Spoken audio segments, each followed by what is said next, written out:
So do you feel anxious coming here today? Yeah, definitely a little bit. I was just saying, comparing what I used to be like. So it's like, fuck, what I used to be like, nowhere near as close as that. But yeah, definitely a little bit. Like it's like how you perceive people versus the reality of things. Like your branding is really good. It's actually, I just had a connection just then. I think because when people's like branding is really good, it's like sometimes you'll pedestal them. And Yeah, you're okay. like the way your content looks, I'm like, fuck, this guy's got his shit together. Like it's good, which is obviously a good thing. But then when you pedestal someone, whatever you pedestal in someone, you minimize in yourself. So if you see Yes. someone who's really good with their money, you're like, I'm bad with my money. I'm not as good as them as my money. So there was a little bit of that. It's but as soon as as soon as I match up, I'm like, oh, he's a good dude. Like Yeah. he's super genuine, super nice, super authentic. So leading up to like the icebreaker, like when you like. For me, whenever the ice is broken, I'm sweet. Yeah. So it's just like breaking the ice. I do it through hugging. You'll notice I Yeah, hug yeah. people all the time. So I'm a big hugger for I that love reason. that you're a hugger. Yeah. Because like that's how I connect too. Yeah. So I was like, fuck, do I handshake? Do I hug? Some man, people are different, you know? I just rip straight into it. So. No, it's funny that you say in a way you kind of put me on a pedestal because I did the same thing to you. Yeah. Because I'm like, fuck, this guy has all these followers. And I know like followers don't mean much, but it's like you got followers, you're doing well in business, everything like that. It's like, and then you're making the trip down here to Sydney. I was like, fuck, all right, this has to be good. Because like you're taking all this time out of your, schedule to be able to do this. So it's like we've both put each other on pedestals. We do that. Man, I do it all the time. So we've got this. I should get the name of it. It's really good. It's like a deck of like connection questions. It's really nice. You would actually really love it. I'll take a photo when I get home. But it's there's self, your relationship, and friends. Yeah. And there was just one of the questions that stands out is how do you believe people perceive you, and is it similar to how you perceive yourself? It's quite a good question. So it's just pretty much a box full of mad questions to ask yourself. And I was like, because obviously I got asked the question. I was like, I think people perceive me as like this person who's like super confident, doing well in life. And I'm like, but I think I'm struggling. I'm like, not struggling, but it's like, I've got so much more to do. And like, I'm trying to prove myself and all of that stuff. So just the way you said that, I get that frequently, but I'm like, fuck, I feel like I'm still figuring my shit out. I still got a lot of shit to do. I think we all are still figuring our shit out, right? 100%. Even though like we may have found our purpose and we know the direction we're going, every day we're still figuring out what's the next step. And I think that's what makes life exciting, right? 100%. But you mentioned something there, like you feel like you still have something to prove. Is that to yourself, to someone else?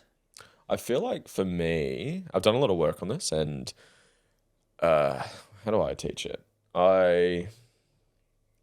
Whatever beliefs you have, you make it true. So if you believe you're not enough, you'll either become a underachiever or you become the overcompensating overachiever. Yeah. So that was very much me for a long time. So when I started business, it was very much like have to achieve, have to achieve, have to prove, have to prove, have to prove, have to prove. And that was very much for dad. So generally it will be a parent or like a parental figure in your upbringing. So it was dad for me.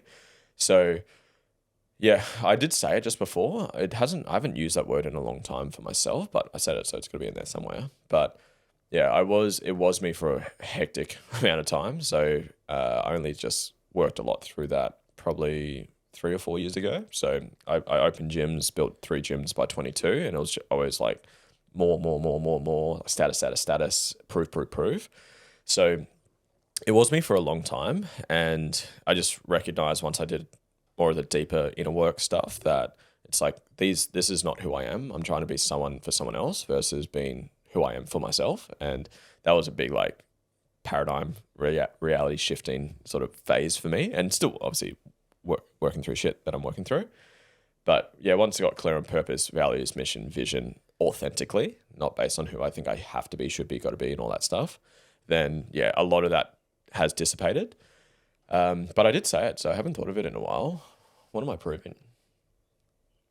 Yeah, probably what's just come up for me is just, I think I do it for connecting with people. Kind of actually what you said. It's like I want to, it's funny we're talking about social anxiety. Yeah. Something that I was at school.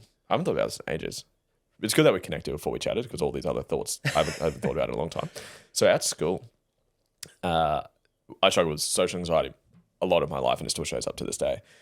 And something I was really good at is being friends with everyone So that when I go to a party, I generally know who's there. I know Yeah. some people that's there. So I think like unconsciously I've done it where I'm building a brand. So I've got connections and like I said, I've got these followers and stuff, which again doesn't mean shit in the scheme of things, but it allows me to like know people and connect with people. And so it makes the social anxiety part a bit easier. So maybe from like a friendship connection level is probably where it's coming from. But in terms of like, I have to achieve to be enough, I worked through that a long time ago. But yeah, probably for like a connection basis is where what came up just then. And you mentioned your dad first of all, right? And as soon as you mentioned that, I got goosebumps because for me, we're gonna have a lot of similarities throughout this We've got conversation. tons, man. We got tons. Growing up myself, I felt like I always had to prove myself to my dad. I never had a strong relationship with him. Even a big thing like my dad has a fighting background, right? He did Muay Thai, fought overseas, all that kind of stuff. And I thought I had to do like karate and fighting growing up to kind of prove to him like I was good enough, but I hated it. Yeah. But I still did those things to kind of get that recognition throughout my whole upbringing. And it's honestly, it's still something I'm dealing with now because I still don't have a strong relationship with him. Yeah. I mentioned to you before, I work in my family business. Now, if I wasn't working in my family business, I would have left that a long time ago and I would be doing this full time already. Yeah. But because it's a family business and I still have that tie to like make my dad proud because he's like, he wants his sons to take over the business, everything like that. It's like that heartstring. And I was like, it's a daily battle with me. Like when I want something, but then your parents are over there, it's like, oh. Yeah. So I still struggle with that now. And that's something that I'm working through. For you, how did you work through that? Great. I was already I'm a very like the structured part of me. I got diagnosed with Asperger's, ADHD, and autism. So I'm very like structured. I was just piecing together the pieces to solve that. So whenever you hear the words or use the words have to, ought to, got to, should, must, or like supposed to, some version of that, someone is projecting their expectations and values onto you. So just recognize that from this moment moving forward. And I guess working through it is knowledge is obviously important to understand it. You can't be held accountable to something you're not aware of. So if you're not aware of this shit, then you're doing it's just kind of another version of you're doing the best of what you have, right? Yeah. So it's just if you don't know, you don't know. So just recognizing that when you understand values, and I can talk about that if you want, but it's things that are intrinsically meaningful to you. So your values are intrinsically important to you, and they will be different to me. We will have similarities. I think we do have similarities, but if I told you, said, you should be a coach, you have to do this, you should do this, you got to do this, you got to stop doing this. That's just me projecting what I think. Yeah. And it's my view of the world. And it's my favorite question, whenever you hear those words, just say, according to who? It'll be the person projecting the values. Yeah. So it's a good like rule reset. We had this all the time. Me and my partner are aware of this, so we can help each other with it. She's like, I've got to go to my friend's birthday. According to who? Whatever the answer is, there'll be someone has projected their views and expectations onto you. So recognizing that, and then just learning to catch yourself, learn what your values are, and just live to them. Yeah. The answer sounds basic and like, but most people don't fucking do it. So low self-worth or self-doubt is feedback that you're not being authentic and living to your truest values. So if it's a 13 question process, but I won't do it now. But just think about the areas of life and the thing is, values for me are areas of life. Freedom, honesty, loyalty, integrity, control are not values. They're character traits and behaviors. Freedom is the funniest one. I'll just use an example for the listeners as well. Think of freedom. Most people think they value freedom. Would you agree? Most people think, I want freedom to whatever. I value freedom. No, you don't. Freedom allows you to live out your values. Say I gave you $1 billion right now. I don't have that much money, but say I did. You had instant time and financial freedom.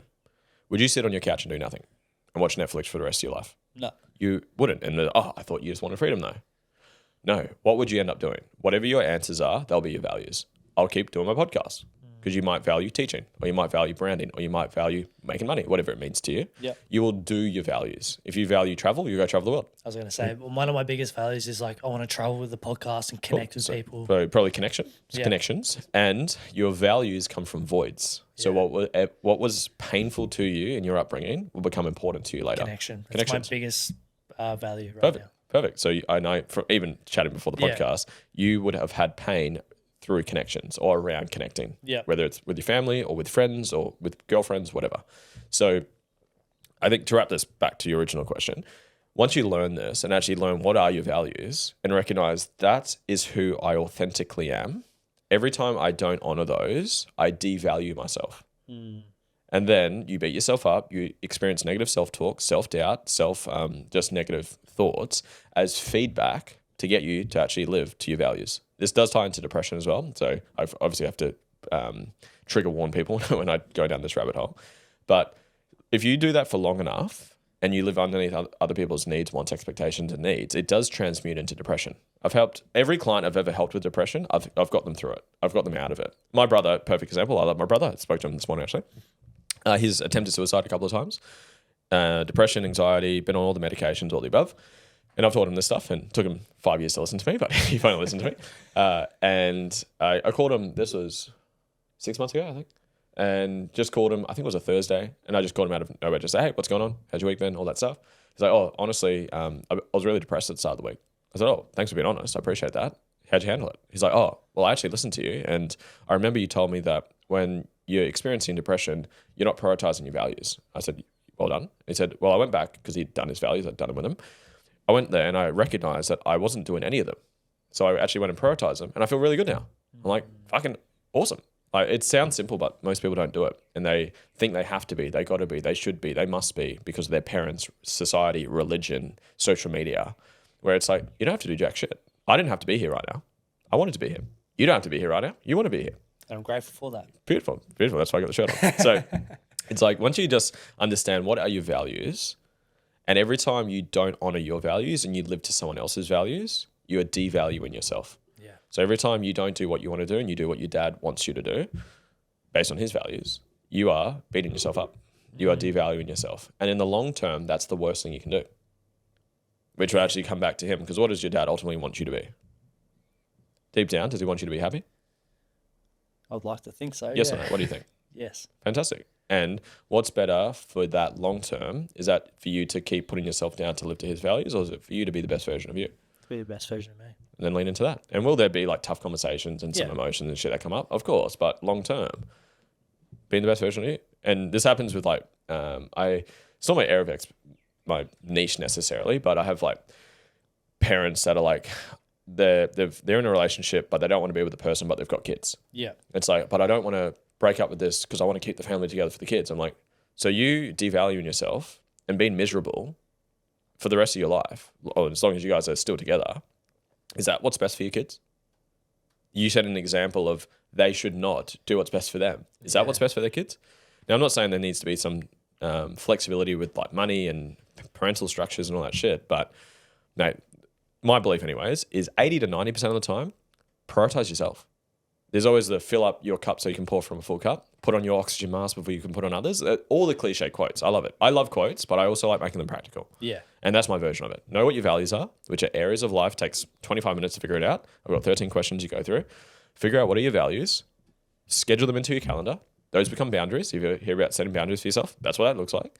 And then 80, 90% of the time, prioritize them. If like kids, obviously you being a dad, there's going to be moments where you do put someone else's needs ahead of your own, but just recognize every time you do it, if you do it a lot, you're going to feel shit. You're going to doubt yourself. You're going to beat yourself up. So long-winded answer to your question is once I learned that, understood that, and actually leaned into that and actually just started just prioritizing who I am authentically, I'm happier, I'm more fulfilled, and yeah, life's been good.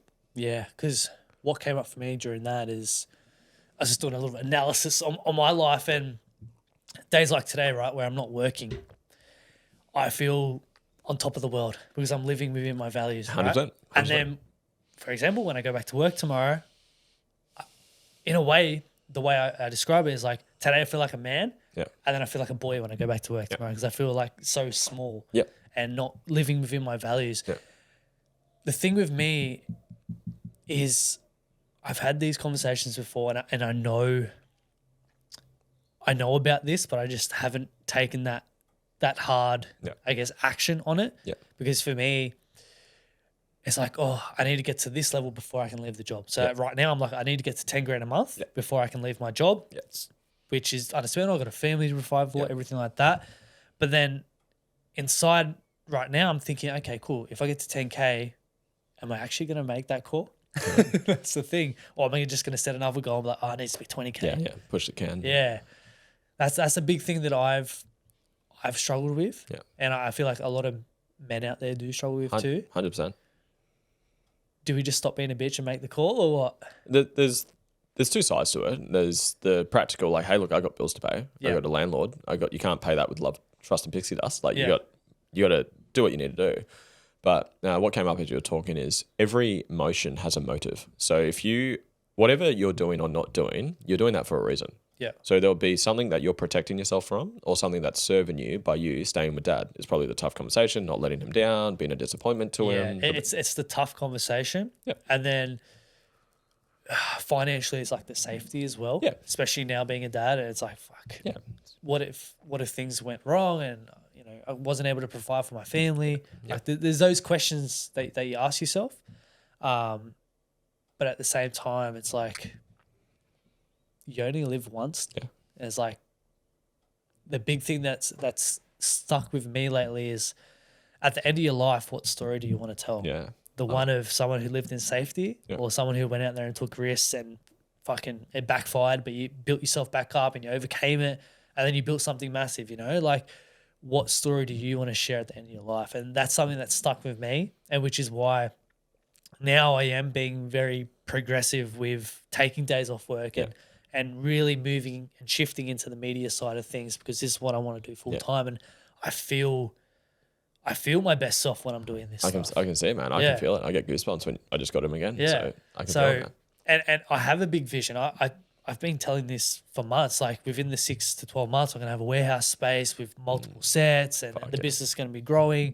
Like, just giving me goosebumps every time, man. I love it. 2 weeks ago, I just got back from Perth filming for one of my clients. He's a comedian, Andrew Hamilton. I'm not sure if you've heard of him before, but that opportunity wouldn't have came if I wasn't confident within myself to just ask the question. And that's a big thing for me now is you never know unless you ask. Yep. And I used to be so scared to ask questions, so scared to be like, oh, do you want to come on my podcast? Or can I film this project for you? I have this service, or whatever the case is. Now I just don't care. I just ask. Yeah. And through asking, I was able to get that opportunity to go to Perth, and there's going to be more opportunities that come up. And just from asking. And that's only from the last couple of months that I've really shifted in mindset towards that. And I've seen the growth in the business. I've seen the growth in myself. And it's like, just keep going that trajectory. And within the next 6 to 12 months, I think it's going to be really big. But the hardest thing for me, and you brought up before, is that hard conversation with dad. And it's a tough one. Yeah. Because I remember it's a tough one, but it's a funny one, because when I first told him that the business was growing and I want to take one day off a week, I was so scared to make that phone call. Yeah. And surprisingly, he goes, okay, like no argument. Because usually he's really fiery. Yeah. And I've always found it hard to have a conversation with him, because it always leads to like anger and arguments. Yeah. So I kind of just stay clear and not having those conversations. Yeah. But that conversation went well. I was like, what the fuck? Yeah. Like, is this my dad? Yeah. But then it made me realize, okay, is he understanding what I'm doing here? Is he seeing what I'm doing here? Because at work, it feels like he doesn't. He just wants me to be like at work and take with the business. And I feel devalued there. But then here, he's like being someone else. So it's like that funny yin yang kind of thing. It's like, what the fuck is happening? But yeah, I think having the conversation with him about moving into this full time is going to be the hardest thing. Because right now, I'm being a little bitch. I go through my mum, and then mum tells him. I feel that. I've done that. So yeah, that's something that I'm struggling with at the moment. There's a couple of things came up when you're talking. There's healing is like my favorite conversation to lean into, and something that you brought up before was the anger from dad. Yeah. So there's 3 things that I like breaking things down so they're simple enough so anyone can fucking understand it. So I'm not a therapist by any means, for anyone that's listening, by the way, very self-taught and alternatively trained. So there's trauma, which is a moment in time when something was too much, not enough.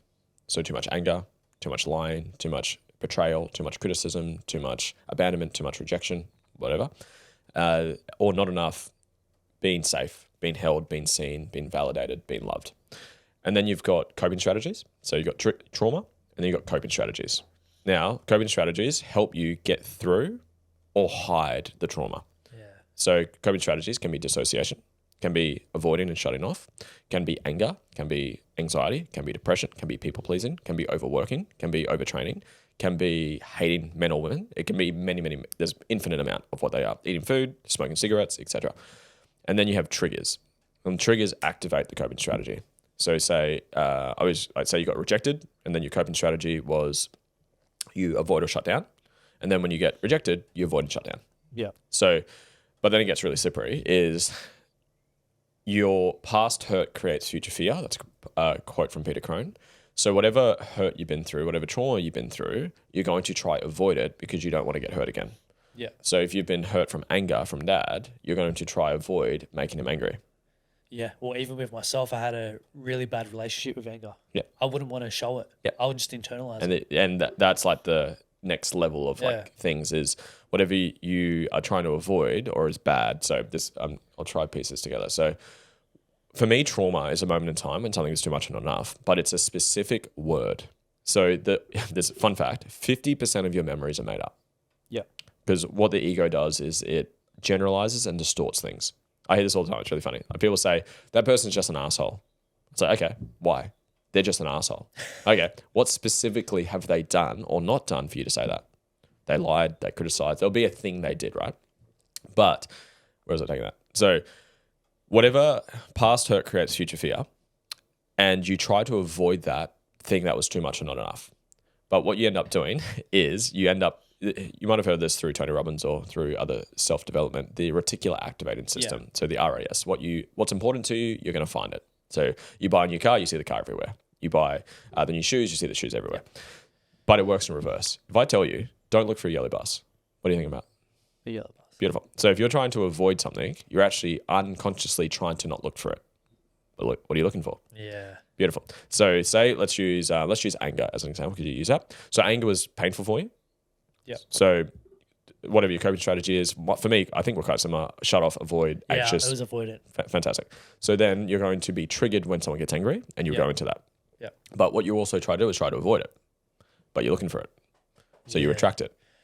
And you attract it in your partners as well. Yes, and that was the next part, because then I'll get people to do this exercise where I'll get them to list out like a lot of their triggers, and I said, "This is what you attract into your relationships," and like they'll make this funny face, but the next level of that is you'll shame yourself for doing the same thing. So when you get angry, you beat yourself up for it. Yeah. And you'll judge yourself for it, but you can only suppress something for so long until you express it. I used to say every time I get angry, oh, fuck, I'm being like dad. Perfect. Yep. So my invitation for you, we won't be able to do it on the podcast, but man, I'd love to do one off air for you, is do a healing process on that trait. Yeah. Because until you heal through it, you'll keep attracting it. You'll keep judging yourself negatively for it. You'll keep getting triggered by it, and you'll keep doing this until you heal through it. Yeah, okay. You will attract people and circumstances into your life to reveal where you haven't healed. So this is where nothing triggers you, it reveals what's inside of you. So when you get triggered, if you can take a breath after the trigger happens and you can do some self-reflection, what specific trait, action or inaction triggered me? Anger, lying, criticism, betrayal, rejection, neglect, whatever it is. You'll find a word or a specific trait, action, and action. That is a wound of yours. Heal through that, or you'll keep attracting it, keep being triggered by it, you'll shame yourself for it, and you'll actually end up doing it yourself. Yeah. So yeah, I'm a lot better at it now. Perfect. And it's funny that we talk about like attracting it or continuing to attract it. Is I mentioned my partner, right? I love her. I love my dad as well. But she's fiery. She gets angry, and it's like, fuck. Like you kind of like my dad in some ways. And it's like, holy shit. And I also believe we attract these types of people because we need to do the healing. Yep. It's like those triggers, it's like they're coming up for a reason. Yeah. And at the time, you're like, fuck you, like, why am I with you? It's like, no, they're coming up so you can have the awareness to deal with your shit. What were some of those things that came up with your partner? Oh, beautiful question. So just before I answer that, I believe one of the main purposes of a relationship is to help you heal. by revealing the parts of you haven't healed through. Yeah. So 1000% agree with that, man. Really, really cool. So generally, I'm very generalizing right now. Men will often attract the women, attract their mother into their relationship. So the parts of their mother they haven't healed through, they'll attract, and women will generally attract their father, their traits into the relationship. Not all the time, but often that's the case. Okay. So I did that with mum, but also dad. You do both, but just quite generally speaking, depends on the dynamic of your parents. So for me, definitely the erraticness. So you use the word anger, I use the word erratic. Dad was very erratic, punch holes through walls, snap emotionally, get real angry, frustrated, just like a ticking time bomb. You'll just get set off. Same Right? with Dad, very much the same. So erratic was the word that I use for that. So got that through Georgia. Georgia's my wife. The laziness from mum, that's lack of boundaries, that was mum. Weakness, that was mum. So this is an exercise. We'll do it now because the listeners can do it as well. Actually bringing up shit now. Yeah, perfect. You and me have a lot of similarities. So answer this. Close your eyes for me. Now you can only answer this question with one word. Okay. So just whatever word comes up, just answer it, and there'll be a couple of answers that you'll do, and for the listeners, it's a good exercise to do. So think of dad. Yep. What is the one thing, you can only use one word to answer the question. What's the one thing you dislike the most about dad? His anger. Beautiful. So anger's one. Answer that question 2 more times. So what's the next thing you dislike the most about dad?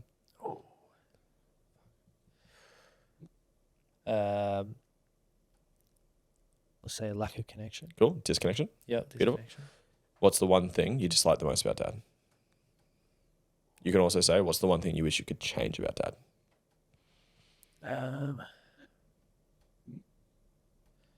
We got me thinking here. I've always been trapped in that disconnection and the anger. Yep. And I haven't really looked past Cool. Look again. those two. This is the unconscious becoming conscious. You can also say, what's the one thing that triggers you the most about dad?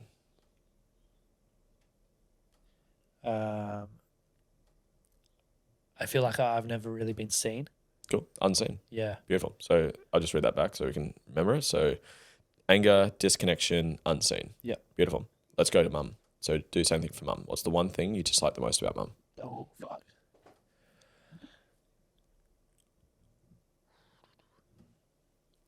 She doesn't stick up for herself. So say that in one word. No boundaries. Beautiful. Say it in one word. One word. The word I feel is weakness. Yeah. Okay. And, Yep, I'll and say just that. for the people listening and for yourself, the word itself is not as important as what the technical right word of the behavior and how you say it. It's what does that mean to that person. So what is the word to you? So if the word's not weakness to you, don't use that word, but just for time, we'll use that.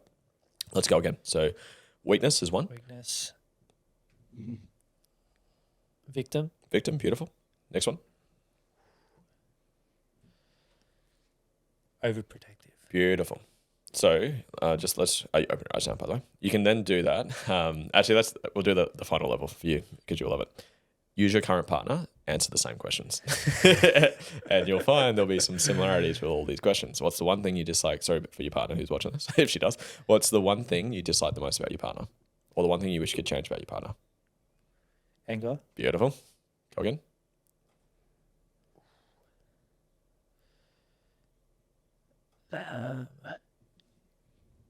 Yeah, the no boundaries. So Beautiful. Weakness. Yep.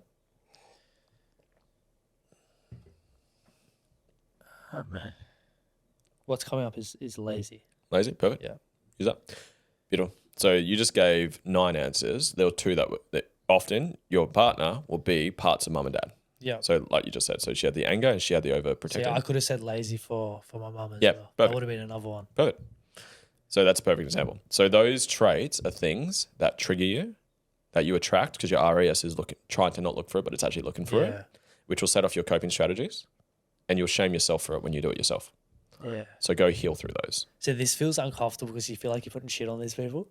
Yeah. Oh, that's also a shaming. Yeah, it's also a Yeah. shaming thing. But it's just been real because, and just to maybe bring it back then, your perception of me is a projection of you, if you've heard that term before. Yeah. So whatever triggers you, it's revealing what's in you, but it's actually revealing a part of yourself. So those parts of that we just said, anger, I forget all them all, but anger, controlling, disconnected, I forget whatever your answers were.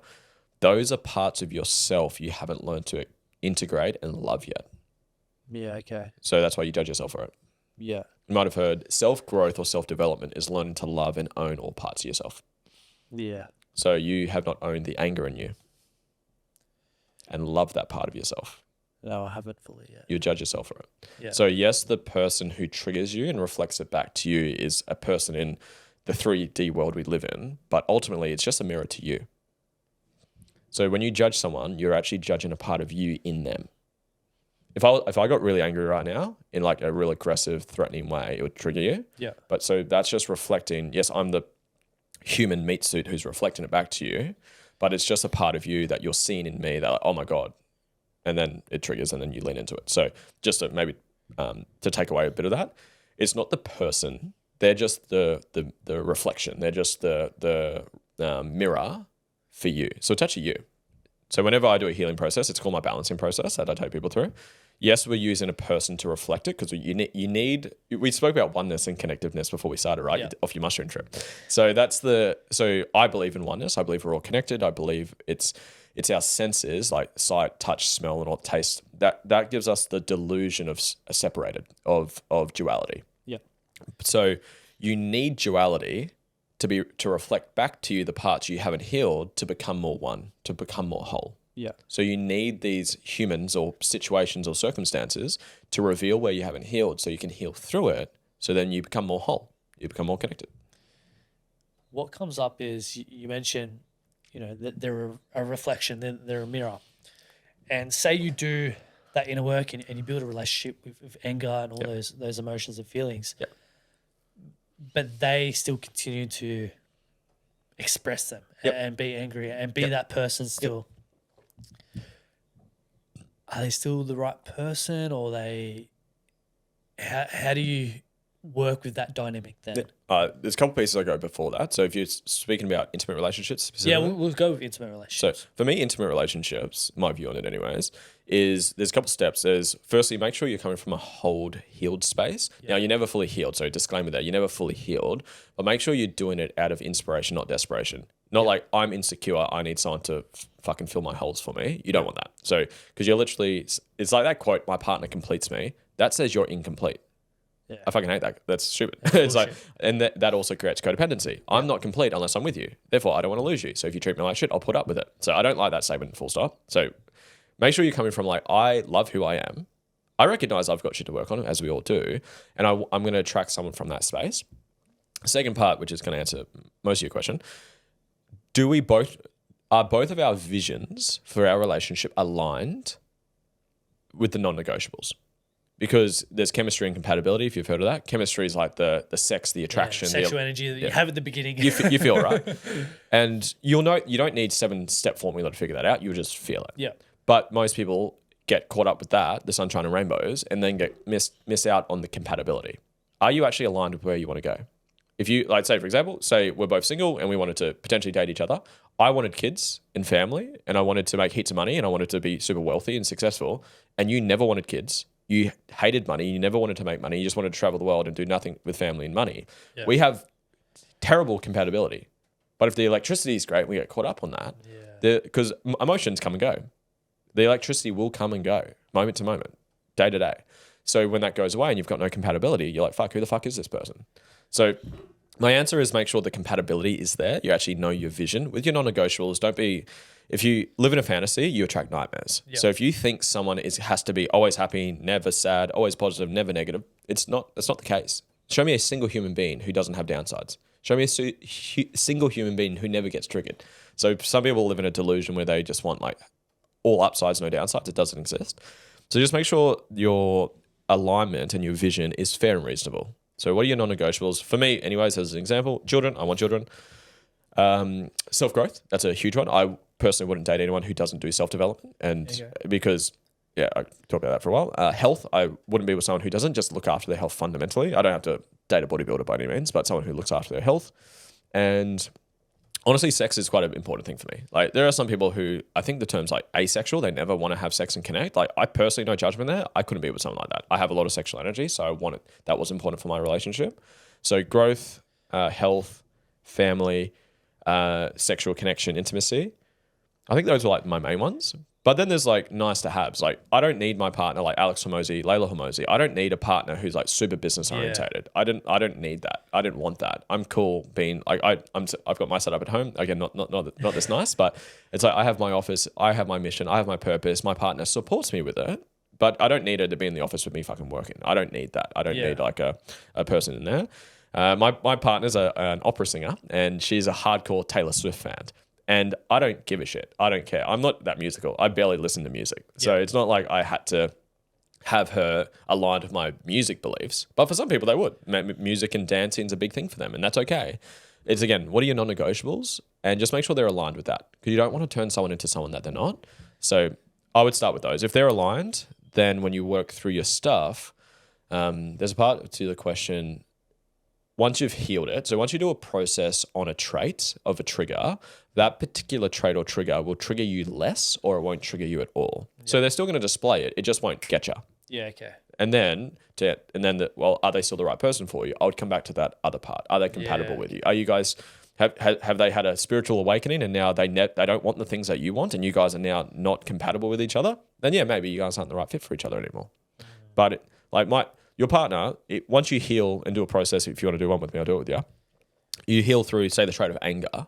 Will your partner still display anger at some point? Of course you will. Every human being displays every single character trait. So she will display it again next week, the week after. She will display it. It just won't trigger you. It's how you react. You won't, remember, nothing triggers you. It reveals what's inside of you. Yeah. I could be angry. I could display one of your biggest wounds right now. I could do it to you. If you'd healed through it, it wouldn't trigger you. You'd be, interesting. Yeah, wow. Okay. This is very... That was a lot, hey? Yeah, that was a lot. And I love having these conversations. So you pick those core areas and do you have to align with all of them for you personally? The sex, the health, the personal development, like does your partner have to align with all of them, or say she was aligned with 3 out of the 4, would you still... It depends on what the whatever's for me, a non-negotiable means you would walk away from this person. Yeah. Okay. So what are your non-negotiables? And again, just try and make it as fair as possible and reasonable as possible. Again, the delusion of they have to be perfect, this, always happy, never sad, blah, blah, blah. Like, say you've got 50 fucking checklists of non-negotiables. It's like, what's the chance of finding that, right? Like, so for me, I don't have the perfect sweet spot of how many you should or shouldn't have because that's me projecting my values. For me, the most important one was self-growth, just because it was a high value of mine. It was important to me. And I see the down. If you don't grow, your shit's just going to keep bubbling up, trigger. Eventually it ruins it. That's my view anyways.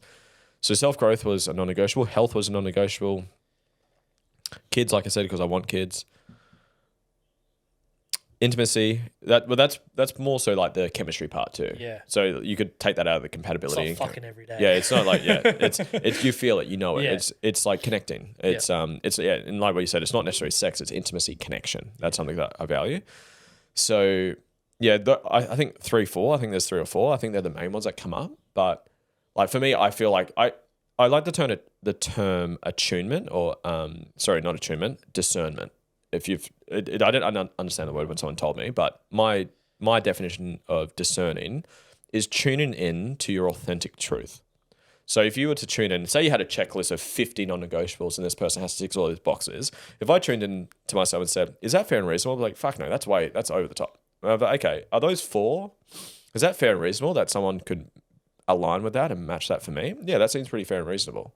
I guarantee there's someone out there that would fit that mold. Yeah. So I don't have the perfect answer of how many tick boxes to have. Yeah, but that's your... That's mine. Yeah. That's mine as an example. Yeah, that's something that I've struggled with within my relationship, especially in the beginning, where I thought my partner had to be exactly like me, and a big thing was personal development because I was on this journey of building the business. I thought, as you mentioned before, Hormozy and Lena, right? You had to be exactly like that. And funny story, because you brought up men's medicine earlier. I went to their couples workshop. Oh, yeah. And one of the goals one of the exercises was to write down your goals. Yeah. And me, being me, I wrote down all my personal goals, right? Lena comes over and goes, oh, man, these are great. But what about your couple goals? Yeah. Because it's all good for you to achieve them. But if you get to the top of the mountain and you achieve them all, and you look back and then there's no one there, is it really worth it? Yeah. And from that moment, it really hit me. I was like, fuck, personal goals are great and we need them, especially as men. Yeah. But you need to work as a team. Yeah. Especially if you want to build a strong family, strong relationships. You need to do this together and you need to have couple goals. And from that moment, as I said, like I really wanted to focus on building my family as well as still achieving what I wanted to achieve and not putting such a high, we're not trying to change my partner. Yeah.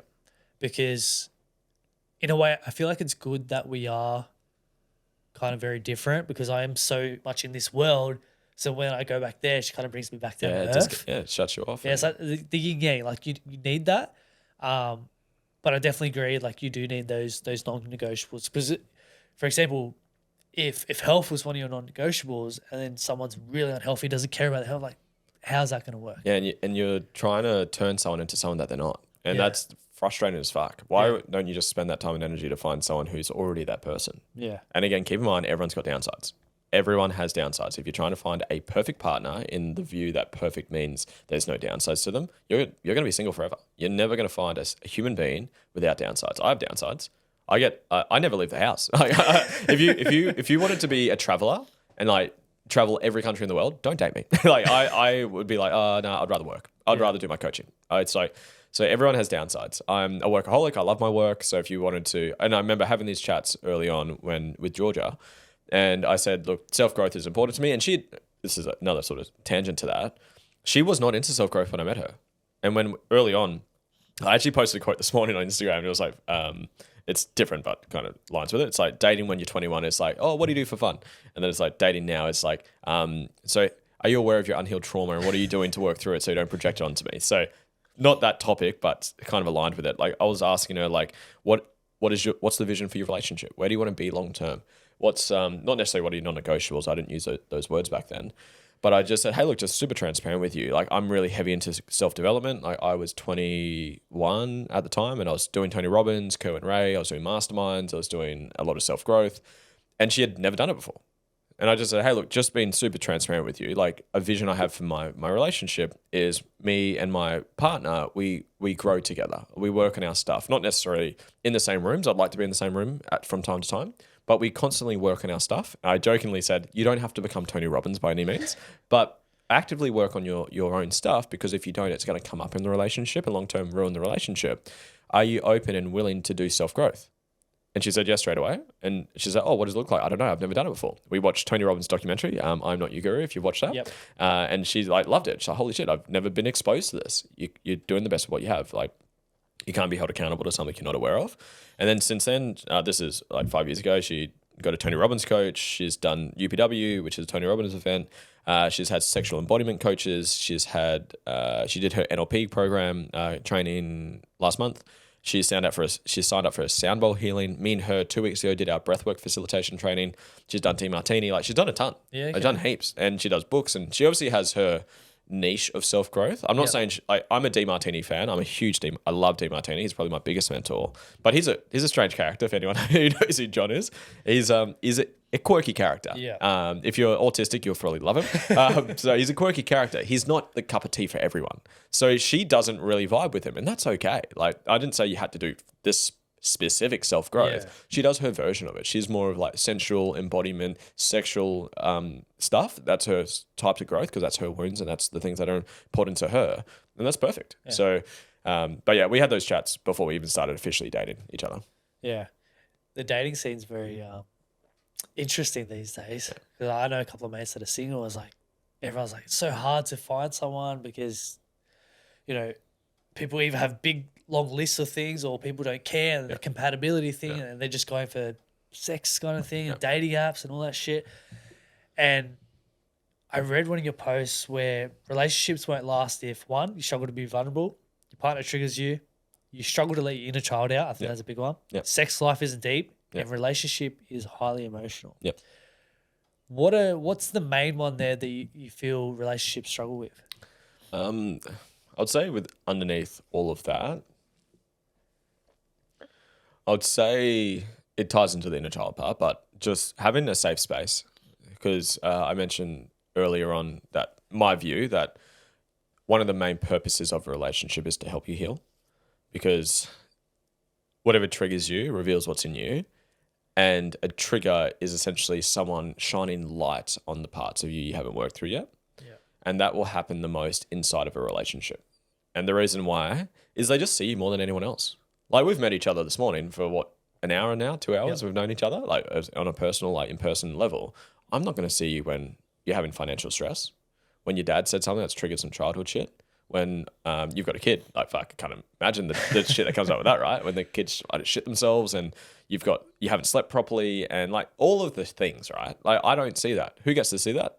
Your partner. Yeah. So just by being with that level of proximity of when they are going to see more sides to you than anyone else, they're just naturally going to shine lights on those parts more than anyone else. And so for me, having that level of awareness and the ability to help each other feel safe enough to open up to what's coming up. I'll be vulnerable now. I had something pop up. Actually happened a couple of days ago before I came down here. And it was just something that I was hiding from my partner. I was shaming myself for it. It was a trait for me is lying. So I lied to my partner and I hid something from her, and then I was beating myself up for it. And then for me, I'm learning more to listen to whatever emotions come up, because emotions and feelings are feedback. So the feelings was feedback for this. So I felt anxious. I'm like, oh, fuck, what's this? I'm like, oh, fuck, yeah, that's it. Yeah, I know what it is. And I started talking and I just started crying straight away. And I was like, babe, I'm really sorry. I've got something I want to share with you right now. And it hurts me to say it because it's a part of me that I shame myself for. And I'm working through it, but I just want to be really open with you. And had tears, snot all coming through. And my partner did such a beautiful job because she's done a lot of her work to actually able to hold a safe space for me. Early on in our relationship, she used to snap at me, which is my dad. She used to snap back, fuck you, you did this. But now she's like, babe, honestly, like, it hurts what you just said. I'm not going to lie. She was emotional as well and she was crying. But I just want to say thank you for being open, because I know I can see how much it hurts you to talk to me. And thank you for doing that. Obviously, we're going to work through this and we've got some things that we're going to have to do to get over this. But thank you for being vulnerable and opening up. I wouldn't have done that 3 years ago because I didn't feel safe enough to do it. Yeah. Because this is a good one. I don't know who said this. I want to credit the person who I got this from, but fear is the fear of feeling. If you think about whatever you're fearful of, scared of, underneath it, it's not the thing, it's the feeling attached to the thing. It'll be feeling like a piece of shit, feeling inadequate, feeling anxious, feeling scared. There'll be a feeling underneath it. So if you can create a space that's safe enough, and there's a double-edged sword to this, because some people will be like, they'll use it as excuse. Oh, I just don't feel safe enough to open up. It's like, yes, you're never going to be 100% safe, and like, there's always going to be a little bit of fear there. You need a bit of courage. It's like, I remember referencing the one I just mentioned. I literally was sitting down, we're watching a movie, and I said, I've just got to say it. I've got to say it. I literally said 3, 2, 1. No, I had to do it. I'm like, just fucking say it, Lewis. Like, just be open. It's like I needed to have that courage, because I could have just said, oh, I'll do it later. I'll talk about it later. I'll bring it up later when it's a better space, when I feel safer.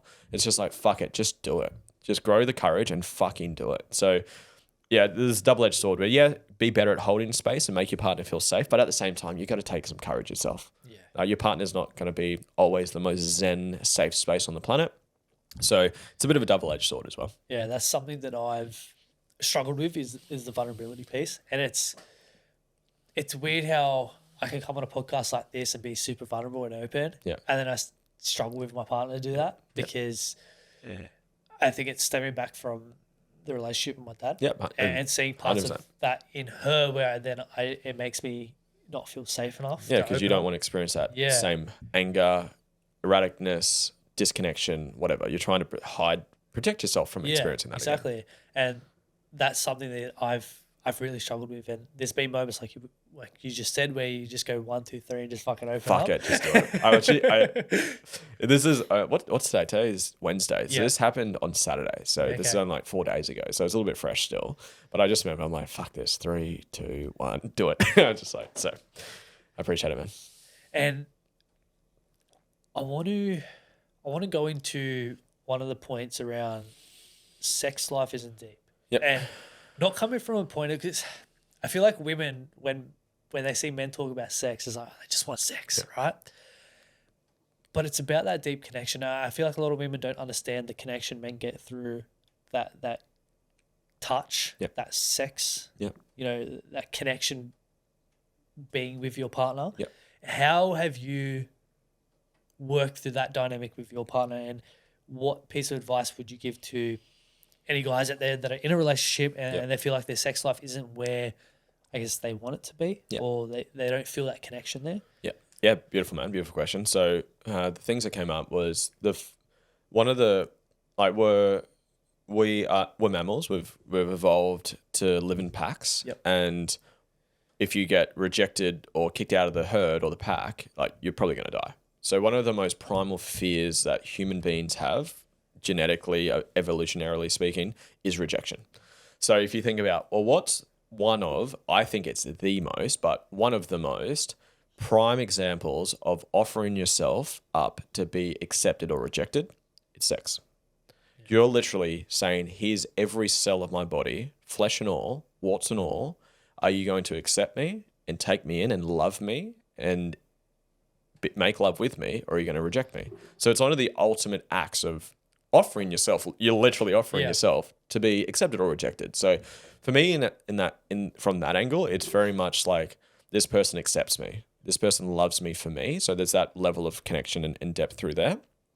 And I think tying back to a lot of the themes I've already sort of touched on, the more vulnerable you can be to actually express yourself sexually. There's a person, her name is Kiminami. I don't know how to spell it, Kimani. Have a look. I probably fucked it up, but I did one of her programs. It was Sexual Mastery for Men. And I did that probably a year ago. It was funny because it was like, it's just like a marketing funny moment. I'm on her email list and I wanted to sign up for a long time.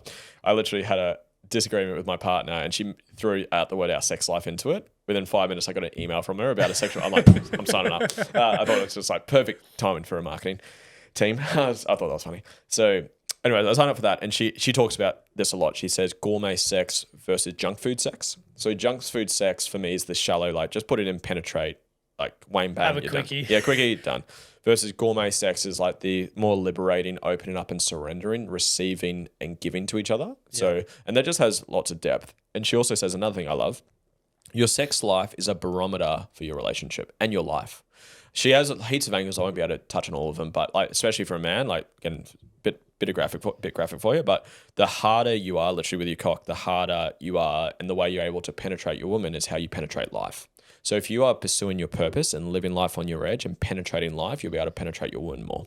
So there's a lot of like crossovers of how is your sex life and how are you in life. She talks about it a lot more. I can't quote it that well, but yeah, I think bring back to your question, it allows you to, one, be totally accepted for someone and accept yourself and accept your partner, and to give and receive from your partner.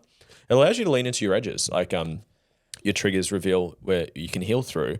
For me personally, a lot of my edges have been around the bedroom. Like, I've had moments with my partner, once we've been together for years, where I've struggled to get hard in the bedroom. I had a lot of shit come up, a lot of judgment come up. Here's a personal one that came up.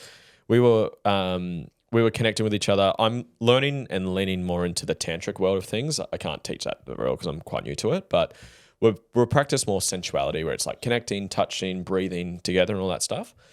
And I was like looking after Georgia, and I was like sensually breathing, touching, connecting with her. And she laughed. But it was like, because she was ticklish, but I'm like, oh, rejected. Oh, I'm doing a shit job. And then I like got triggered. So it brings up triggers. So for me, it's a great playground to like play around literally, and also see where you struggle to be assertive. I think you relate to this with our similarities.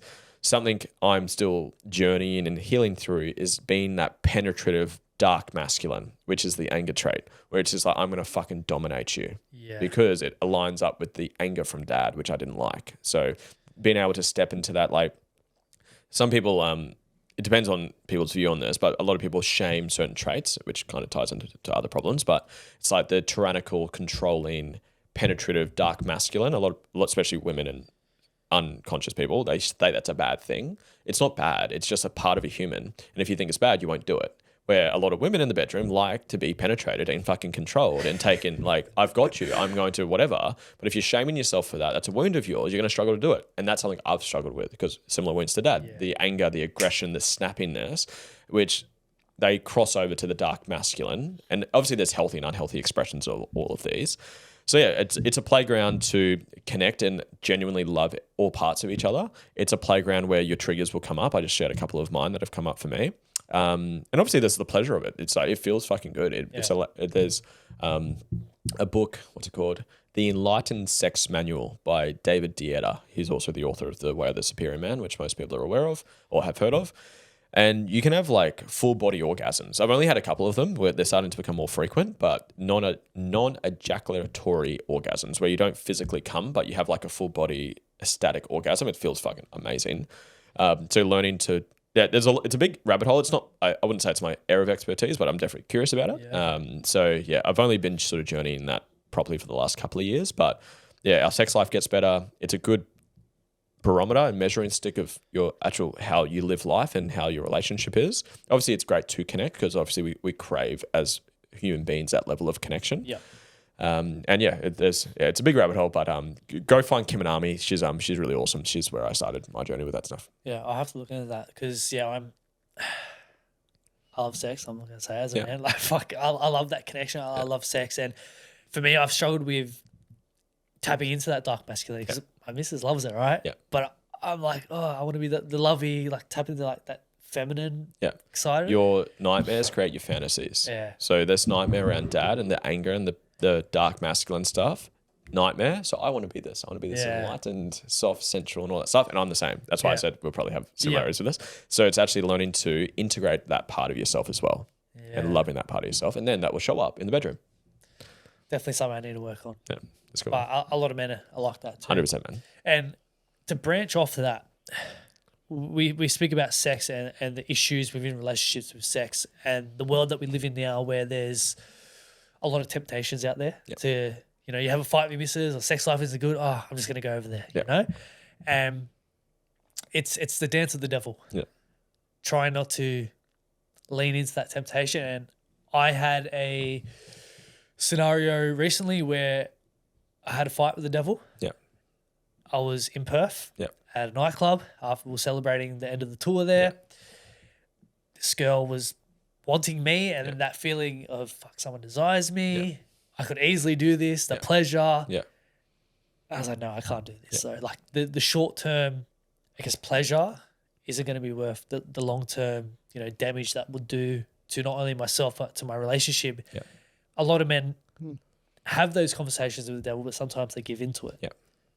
What's your piece of advice around that? Not to give in. Oh, it's challenging, man. And I've given in before. Not fully given into it, but the line about it and wanting to do that. So I've definitely leaned into that before.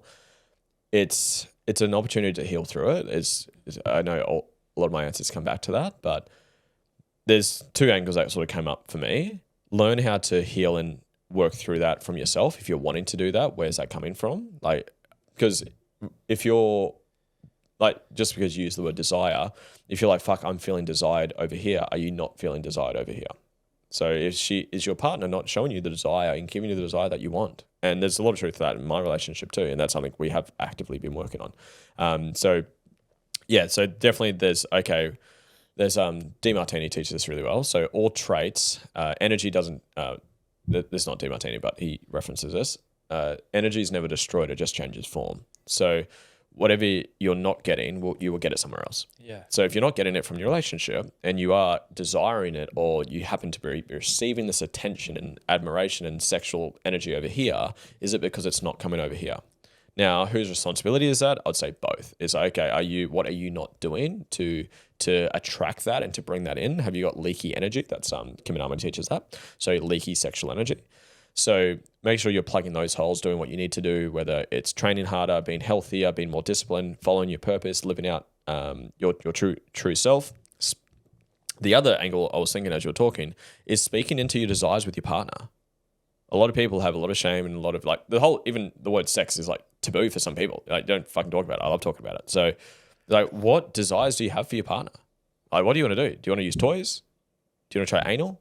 Do you want to try swinging. Like me and my partner have swung before and it's fun. Like we've had couples come in with us, we've had singles come in with us. It's fun. Yeah, okay. Like we've had desires like that. It's fun.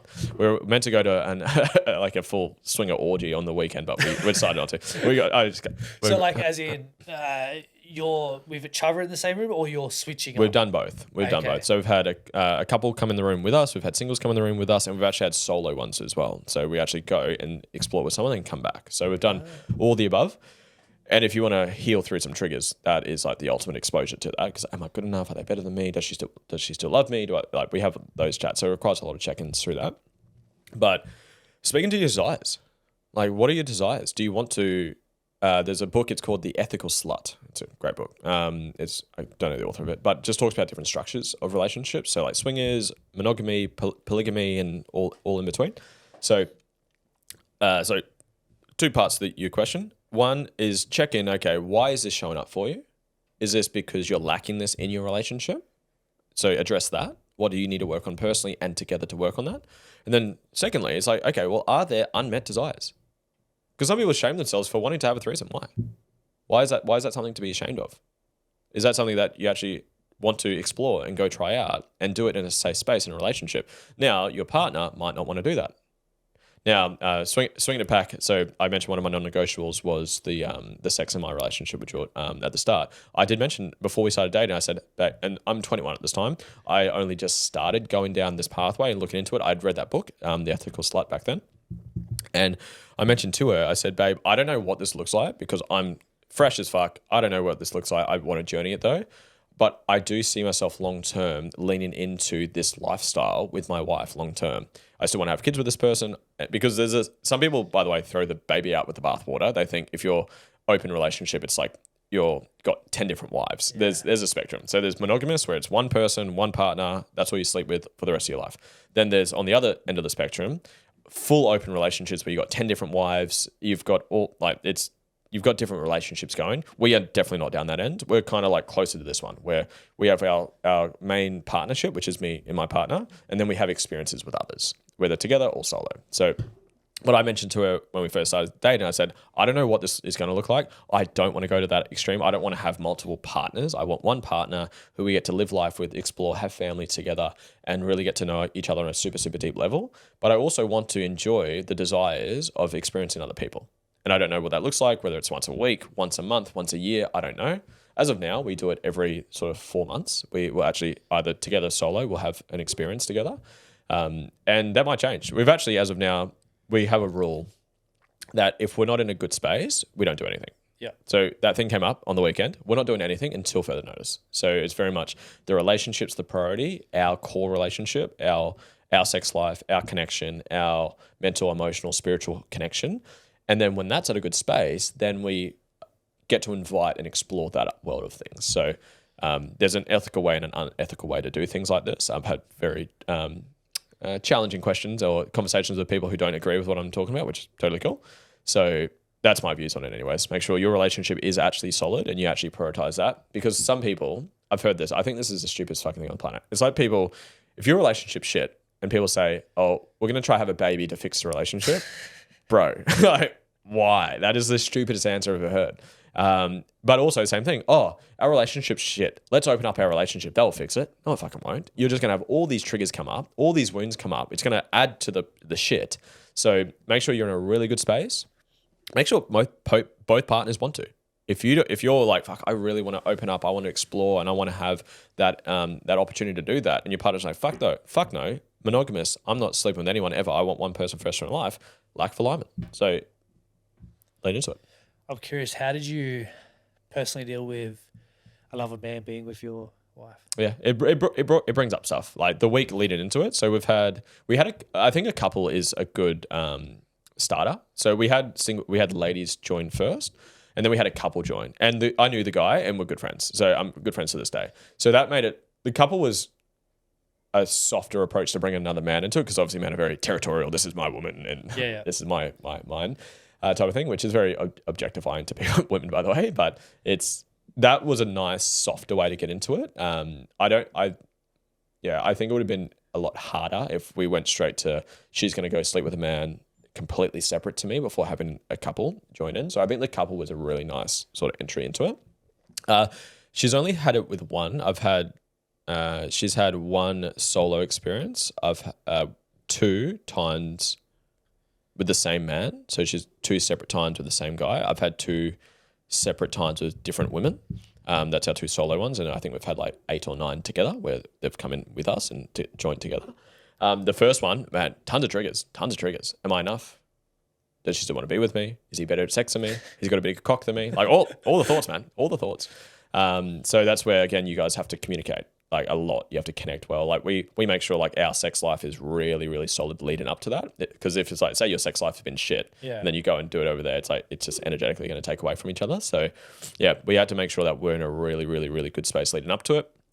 And we debrief a lot. Like we actually chat about it. So my personal rule is if you don't want to know the details, don't ask the fucking details. Like if you're like, what positions did you do? How was it? Like I don't ask that stuff. I ask, how was it for you? Like, did you enjoy it? What were some things that you enjoyed? What did you not enjoy? Is this someone you want to go with again? Because I've had an experience with someone where it's like, hey, look, that's just not my vibe, not my energy. I'm probably not going to go back there. Versus someone that's like, hey, look, I actually really enjoyed the connection. It was really healthy. It was very aligned. They had good energy. I like the term energy hygiene. They look after their energy really nicely. I would like to in the future. They actually asked to come in with all 3 of us now. I've had that as well. So yeah, you got to do it with integrity. The foundation of all this, you got to do it with integrity. But yeah, when she first had the first guy, there was a lot of like, fuck, am I enough? Whatever. So all the triggers, man, and they're all things for me to lean into. And okay, what about this is this revealing in me that I get to learn, own, heal, and work on about myself? This is something that I've always wanted to like explore. Yeah. And you find a lot of people do, but they shame themselves. Yeah. The members should, have to, ought to, got to, must, whatever. You can't do that. You have to do that. You must do that. You're supposed to do that. According to religion, which I think is a load of shit for most people anyways. I was just going to say, you're not religious by doing this. I'm spiritual and into consciousness, oneness, wholeness. Yeah. I'm not into religion at all. Okay. I'm in parts of religion because I shared a funny photo on my story the other day. It was like, it's like there's a bottle and there's 3 bottles and they're inside of each other. And there's a little bottle, and in the bottle it says religion, and there's like this grumpy old person in there. And then inside of the same bottle, in a different bottle, there's a person spirituality, and they're like laughing at the person, the smallest bottle. And then there's the bigger bottle which says consciousness. So there's like they're pieces of the whole. It's you're not a drop in the ocean, you're the ocean in a drop. Where I see religion is like there's truth to it, which aligns with consciousness and spirituality, but it has like they have hypocrisies in there. You shall not lie. Who hasn't lied in their life? Yeah. Every fucking human's lied. Have you lied before? Of course. 100%. So have I. So am I going to hell? I don't know. it's like do you have to be 49% good or bad and 51% good to go to heaven? Well, what if I don't believe, I believe everything happens for a reason. I believe life is always balanced. I believe there's always, if you go down the DeMartini route, there's no such thing as good nor bad. Life is nor good nor bad. Thinking just makes it so. That's from Hamlet. It's like, that's my beliefs. So it's like having these rules and hypocrisies that no one lives to. There's universal laws can't be broken. Human laws can't be followed. So just tell me someone who's never lied, who's never hidden something, who's never been negative, who's never had negative thoughts, who's never been a bad person. It's like they can't be followed. Every single human being's done something bad before. So are they going to hell? I don't know. So, anyways, I rarely talk about this because I probably just lost half the viewers. It's interesting because I'm on a journey myself. I wouldn't say I'm religious, but I guess I'm exploring those avenues and say like, what can we learn from religion? Yep. And I came to a point this year of questioning like, why the fuck are we on this earth? Like, surely there's something higher than us, and there's a higher power. I believe in God. I don't know who God is, but I believe there's something out there. Yeah. I'm not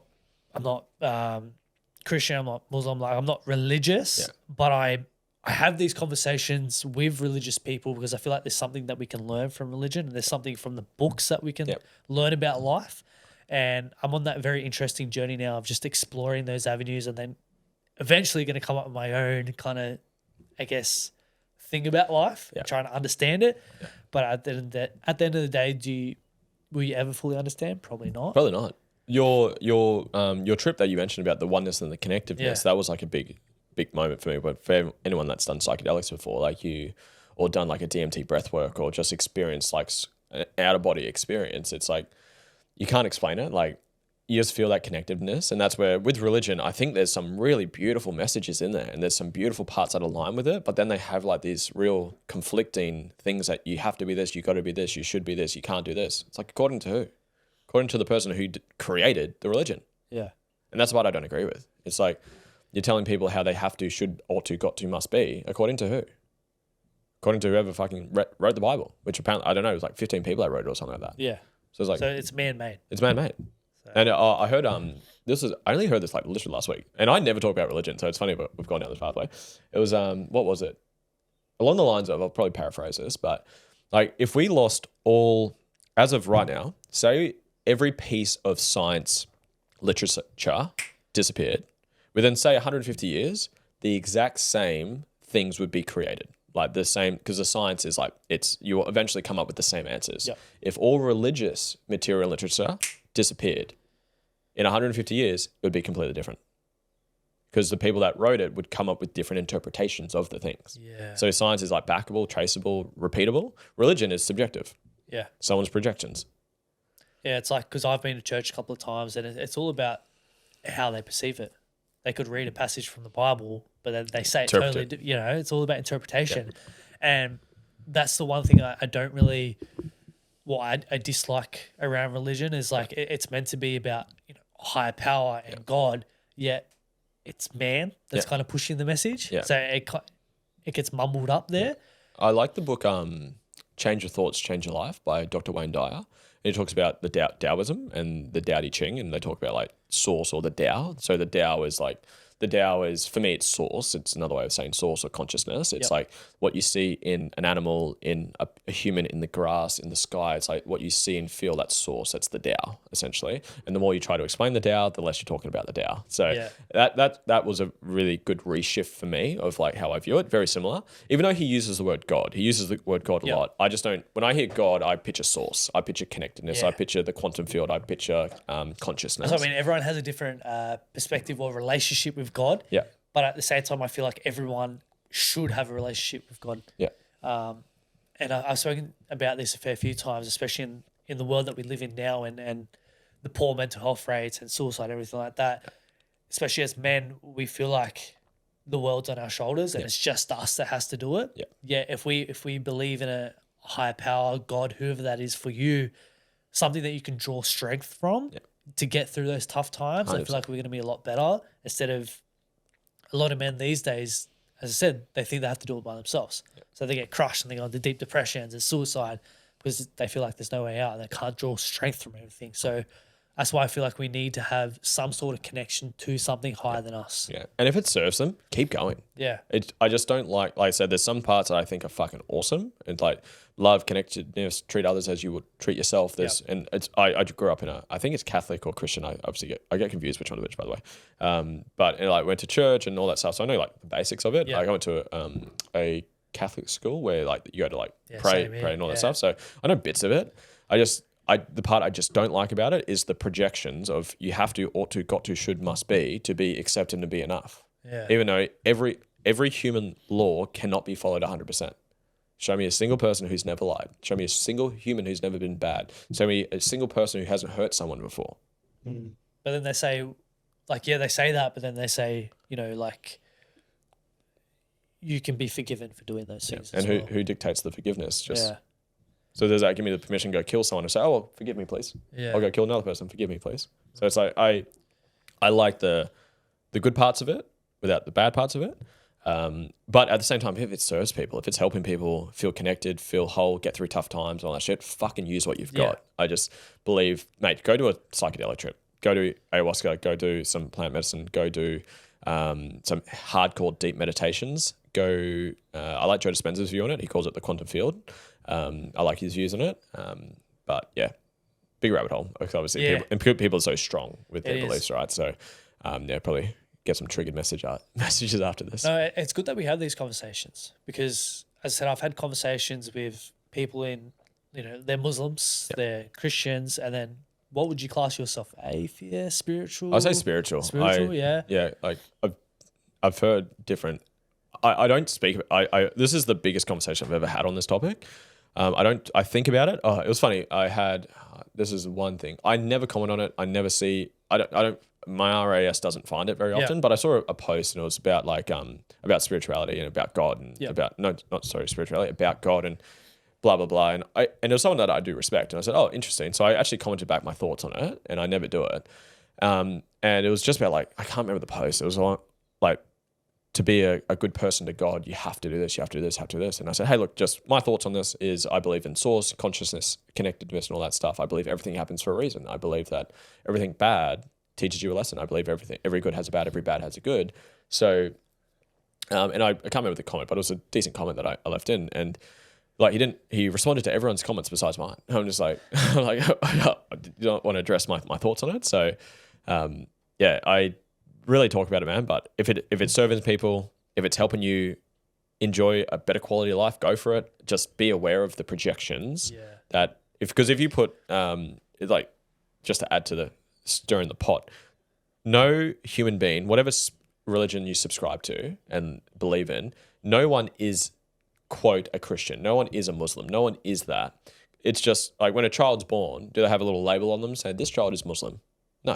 They just then indoctrinate and get taught the beliefs that then create that religion. Because if you took that same child and dropped them in a different country with different religions, they would become that religion. So they're not manufactured in that. They're just conditioned to have those beliefs. So, anyways. Yeah. As long as you don't condemn others for having different beliefs in you, I feel like we can all have different beliefs. And coming back to the whole thing is we all have a different perception of what God is, what high power is. But as long as you're drawing strength from that, you're being a good human, you're doing good deeds, there's nothing wrong with that. Believe in what you do, but don't use that as a weapon. Don't condemn other people. Good answer. Great which answer. a lot of people do around the world, which is a big part why I never liked religion growing up. It's you have to, you should, you got to. I'm right, you're wrong. It's according to who? According to you. It's according to your beliefs. It's like, if it's serving you, if you're not hurting others, go for it. Yeah, exactly. And I love having these conversations because they're needed. No one really speaks about these, especially in a space where, we're not condemning each other. You believe this, I believe that. It's we both have our beliefs. Let's have a conversation about it. Yeah. And this is what's great about podcasting and being in this space like this is we can have these conversations. I like, something just came up just then. Around beliefs, because obviously I work a lot with beliefs and mental stuff. Just on beliefs, not necessarily religion based, but just belief based. There's no good nor bad beliefs. There's no good, and I was sort of tying to religion. There's no good nor bad. If you want it, go for it, and if it's serving you, go for it, and don't condemn others for it. The only angle I would add on to that is just like beliefs. There's not a good or a bad belief. It's just a belief.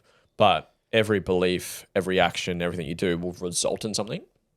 And if you don't like your result, then change. It's like, say you got a recipe and your recipe bakes a shit cake and you don't want a shit cake, change the recipe. So if you've got beliefs that are resulting in a shit relationship, a shit body, a shit bank account, a shit something, then change your beliefs. So if, say, for example, hypothetically, you've got religious beliefs that result in like a lot of chaos in your life and it's really hurting you in areas that don't serve you, then maybe look at addressing, changing it. Nothing wrong with it. You can have a shit recipe if you want. No judgment. That would be me projecting my stuff. But I want to have a beautiful, embodied, empowered, liberated life where I get to express myself. I get to live my life. I get to live out my purpose. And if I had beliefs that would conflict with that, then I would look at maybe it's time to change those if you want to. So that's the only sort of thing I'd back on top of that. It's having that awareness that there is, I guess, other avenues out there and to explore your options. Yeah. Because there's so much to learn from in this world from different religions, cultures, people. There's a world of wisdom out there. Yeah. And it's just like picking bits and pieces here and there, especially from like the books behind us, right? Picking what you feel resonates with you and then implementing it into your life that is going to help you be your best self. Yeah. And at the end of the day, if we can be our best selves, well, then it's going to be, the world's going to be a better place. Yeah. Love it, man.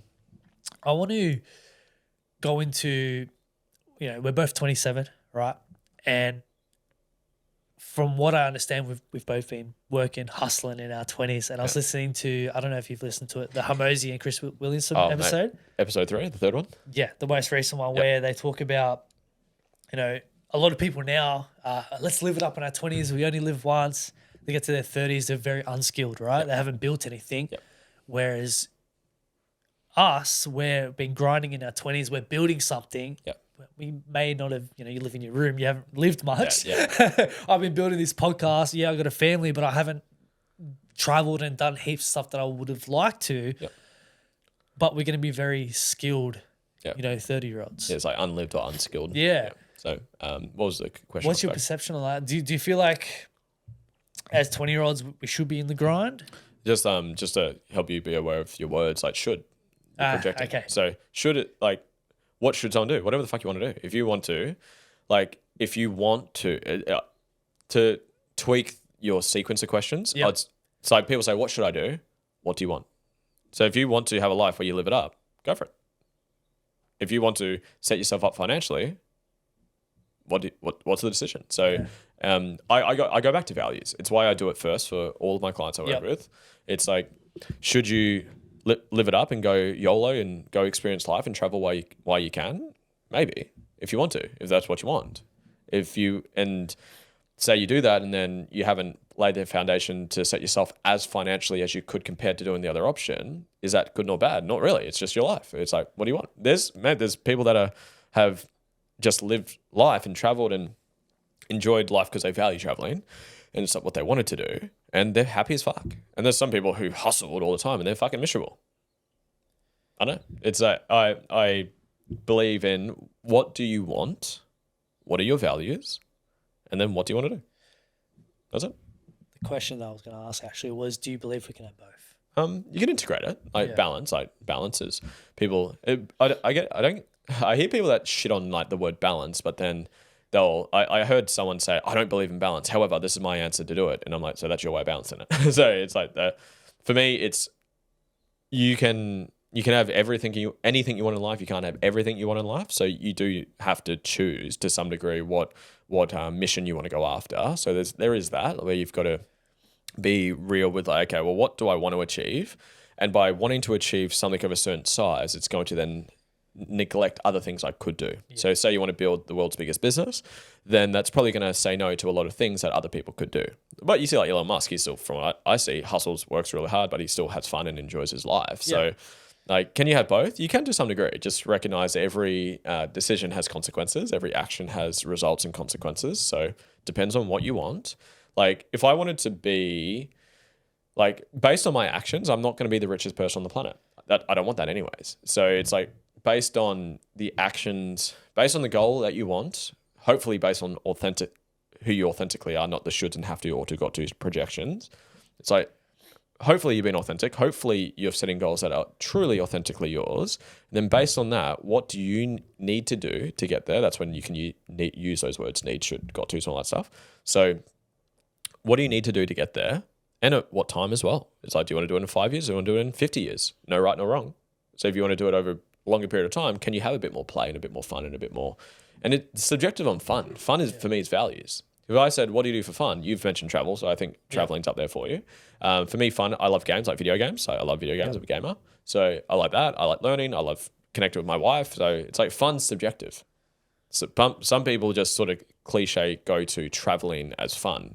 That's some people's versions of fun. So like Hormozy is obviously an extreme example of that. He just works. Yeah. He loves working because that's a high value of his, but he's also into the gym. He's also into his relationship. So people like say he's pigeonholed. I don't see him as pigeonholed. I see someone just authentically living out their values and is super.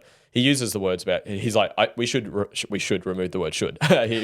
He says all the time, and I agree with that. As in, someone is just projecting their values. When you say should, someone's projecting onto them. So, So I believe no right, no wrong. What do you want? And based on what you want, what's the best decision? Are there consequences for both? Of course there are. Yeah. But what do you want? Pick your battles. Pick your hard. Do you want to have a hard of not living life? Or do you want to have hard of not having as much finances to then live life later? So no right, no wrong, man. You can balance that to whatever degree you want. Like I came down here, flew down to Sydney to do this podcast. And I was like, well, it's going to take away time from Georgia. It's going to take I've got a couple animals, my routine, my office that I like. So it's like, you know what, I want to do this. I want to do this. So I'm here now because I want to be here. No one had a gun to me. I had to come down here. I wanted to come here. So what do you want to do? Do that. Yeah, comes down to values and priorities, and also for me, I've really started to work my life. You know, you mentioned the word balance. For me, I work my life in seasons. Yep. Right, a season of business, a season of family. I love seasons, but again, that's just balance over a longer time that's what horizon. I mean. I feel like as humans, I'm not gonna say should, but I believe it's best to stretch across a longer time period instead of saying, you know, we get caught up in work-life balance in being this 24-hour period, right? And we're stressing out. It's like, no, okay, today's going to be a priority of business. Tomorrow I can hang out with the family. Perfect. You know, it's finding that balance over a longer period of time, which comes into the seasons part. And I think it makes for a lot more happier and fulfilled person in my eyes. The word seasons was the way that person said. They said, I don't believe in work-life balance. I believe in seasons. I'm like, it's just balance over a longer time horizon. So I totally agree, man. And just a different way to frame things, but same thing, balance. And to whatever degree that looks like, for me, balance is prioritizing your values to the degree that you want to prioritize them. That's my definition. And that could be hardcore working 7 days a week, and then you have a week off and do family or whatever the other values are, travel, health, learning, I don't know, whatever your values are. So for me, balance is just prioritizing your values to the degree that you want to with the time and effort that you want to do them. That's all it is. And purpose. I have this question of, do we find purpose or does purpose find us? There's different beliefs on it. So I've got a method. It's called the Inspired Life Method. It's in the book that's coming out in October. And pillar 1 is self-mastery. And we do values. Obviously, I mentioned that word 10 times already. Purpose is the second part we do. And then we do mission and vision. So purpose, I love purpose. So for me, there's different definitions. Like people talk about your soul purpose. So you're born with your soul's purpose and life will reveal it to you. I kind of like that answer. My definition of it, your purpose is your gift to give back to the world. Your purpose is an expression of your greatest core wound. We talked about before values, voids and pains create values. So you had pain around connection. So connection is important to you. It's my purpose now through what I do. And perfect. But to come back, I feel like I didn't know this was my purpose. But I feel like we just need to start something, and if we work hard towards it, the future steps will start to illuminate and show up and the direction that you need to go. 100%. But a lot of people get stuck on, I need to make this grand plan. I need to work out how it's all going to, go and everything like that. It's like, no, just take your first step, work hard, and the future steps will come up for you. Yeah, start with what you've got. So get started. The path becomes clearer as you walk down the path. So as you start walking, you'll be aware of it. However, at the same time, everyone's doing the best of what they have. I teach this stuff so you can actually then speed that up. So you can actually learn. It's like trying to learn how to, like you said, you built this podcast studio and you did a great job. Imagine you having no YouTube and you had to just figure it out yourself versus turn decades into days, just go model someone who's taught you how to do it. And you've done that. This is what I teach now. Like it took me 5 years to build this and I'll have other podcasters that come in and I can help them, progress a lot quicker than I did. 100%. So I pretty much do the same thing with purpose. So my definition, I said, it's the expression of your greatest core wound. So whatever your greatest core wound is, once you've healed it to a degree where it doesn't trigger you as much, and to a degree it becomes fuel, not fear. So once you identify your core wound, and it only takes like 10 minutes to do that, find your core wound and then learn how to express it. So for example, my core wound has been hurt, rejected, and lost. So I felt hurt from dad, rejected from social settings, and lost as in I didn't know who I was, like who I should be, got to be, should, whatever, all the projections. So that's my core wound. And then I think there's like 7 questions I go through to get you to get it. But once you've got your core wound, how could you express that and give that back to others? Because you might have heard the term, you become who you needed when you're at your lowest. Very much aligns with this. So whatever your core wound was, I get them to figure that out. There's 6 questions to get that.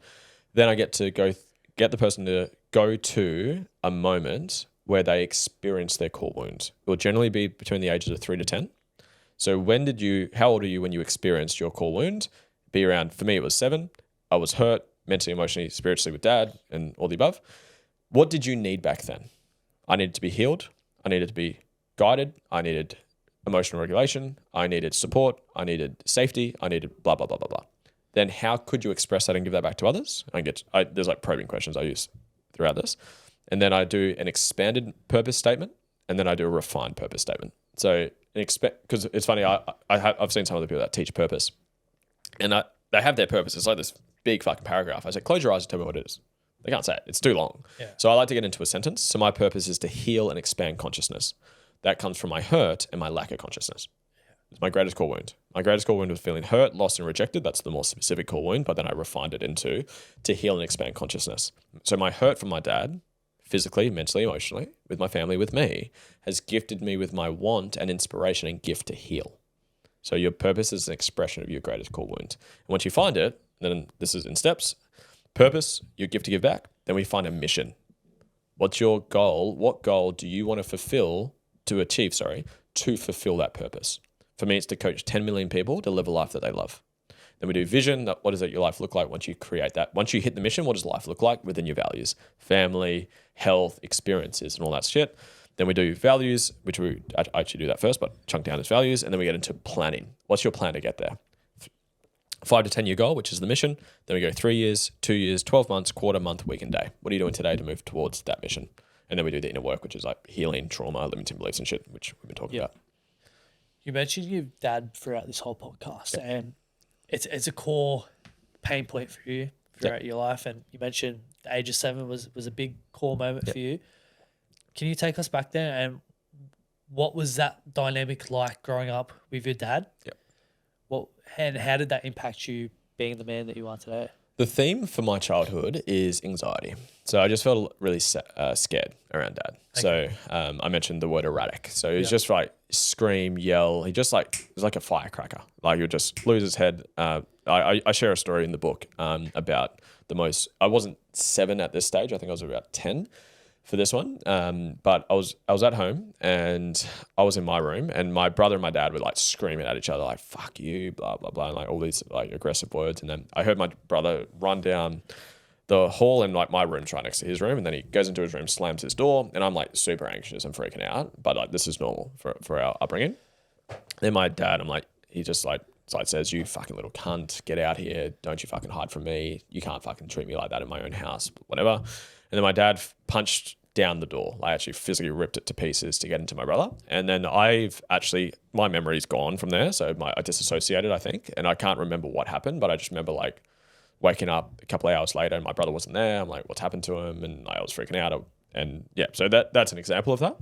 And that hurt and feeling scared and like my nervous system being dysregulated as fuck has helped me help others with that. So that's one example. That wasn't when I was 7.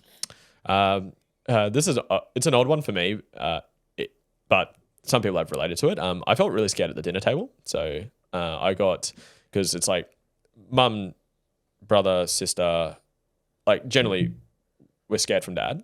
And then I've got the gift of Asperger's where I struggle in social settings. So it's like, I'm not sure about you, but like say there was like 5 people here at the dinner table, how to like flow with conversations it's still challenging for me. I fucking hate it, man. So when people ask me out to dinner, I generally say no because I don't, for that reason. So I'm learning to do that more. That's why I like one-on-one, we're chatting. This is who I'm talking to. Best. It's so much better. If you got like 5 people, how do you navigate conversations? But that's my trauma, right? So I've got a lot of just memories of like feeling super uncomfortable at the dinner table. I literally like feel anxious there because like 1, I'm scared of him.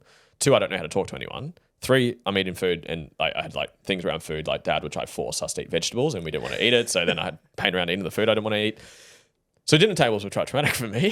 So I remember it was funny. It came up in our relationship. My partner's like, why do you never want to sit at the table with me? I said, I'm just gonna be really vulnerable with you. I have a lot of shit around that. So I'll often stand at the kitchen bench when I eat my dinner. And I'm learning to do that. She's like, are you going to do this with our kids? I'm like, no, I don't want to do that. I'll learn how to do it. I'll lean into it. I'll start doing it. So that's a side topic for Lewis's trauma. But yeah, those are some examples. There's one where he punched my brother really hard. I remember that. There's obviously good memories. He's a good man. Like he's doing the best of what he has. He's healing through his stuff. I spoke to him literally last night on the phone. So I have a great relationship with him now and I've helped him do a lot of healing. He's still got a lot of work. He hasn't done the depth of work that I obviously would love him to do, but that's me projecting what I think he should do and got to do and all that stuff. But he's doing the best of what he has, and he did the best of what he had based on his parenting, like from his parents, his upbringing, his emotional intelligence at that point.